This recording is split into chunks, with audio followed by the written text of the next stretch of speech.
Apa guna negeri ini kaya, namun rakyatnya tidak mampu dan tidak dapat menikmati kekayaan tersebut? Kami Pemuda PAS Selangor kecewa dengan jawapan yang diberikan oleh Kerajaan Negeri Selangor dalam sesi penggulungan bajet 2026 yang lalu. Kami Pemuda PAS Selangor telah bangkitkan beberapa isu asas yang penting.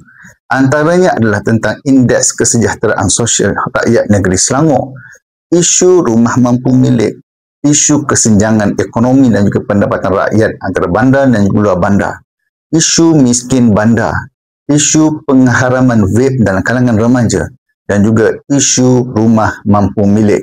Kesemua ini telah diangkat oleh kami dalam sidang media kami, dalam kenyataan media kami dan juga perbahasan adu-adu Perikatan Nasional dalam Dewan Negeri Selangor. Namun apa yang kami dapat ketika mana sesi penggulungan adalah amat mengecewakan.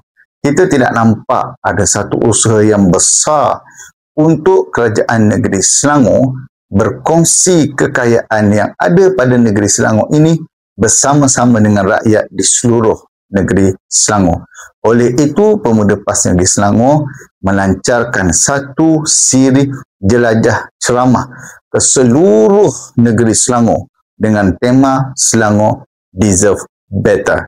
Apa guna negeri ini kaya, namun rakyatnya tidak mampu dan tidak dapat menikmati kekayaan tersebut? Kami akan pergi ke setiap DUN, terutamanya DUN yang disandang oleh Pakatan Harapan.